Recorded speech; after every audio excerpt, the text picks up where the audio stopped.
Triathlon Vitoria didn't go according to plan. Day started off well with a 57-minute swim, and I came out with a group of guys.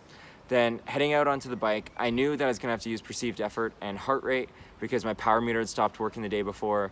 I had mentally prepared myself for that, and I felt like I rode a relatively even bike split. I was 4:32 on the bike. I had the bike course at about 177 kilometers. Then out on the run is where things really fell apart.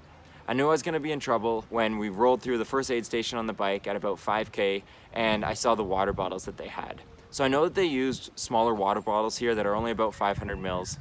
And the day before the race, I had heard that they didn't fill them all the way, but I assumed that meant that they put between 400 and 450 mils in there, and in actuality, it was closer to 150 to 200 milliliters. I have a Torhans Aero bottle on the front of my bike and then only one other bottle cage, so I just wasn't able to get in enough fluids.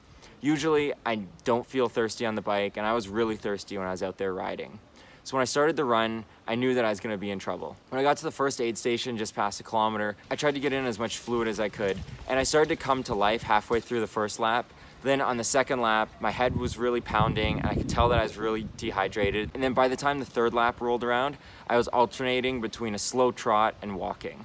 All in all, I'd say the most disappointing part of the race is that it was my lack of attention to the details that caused my downfall. It's not as though everyone else had the same issue that I did. A lot of other people were better prepared, and knowing what I know now, I would have had more bottle cages on my bike and brought more fluid with me so that I wouldn't have had these issues. With that said, Triathlon Vitoria didn't disappoint. The crowds and the atmosphere were awesome. Not only was the town of Victoria, where the run takes place, filled with fans, but also on the bike course when you go through all sorts of little towns. There was tons of people out there, and it was a really great time. So thanks a lot for Triathlon Vitoria for all your tremendous hospitality over the last week, and thanks a lot for checking out this week's video. If you like what you see, you can click the subscribe button down below. And until next time, happy training. Oh, this you crazy mother.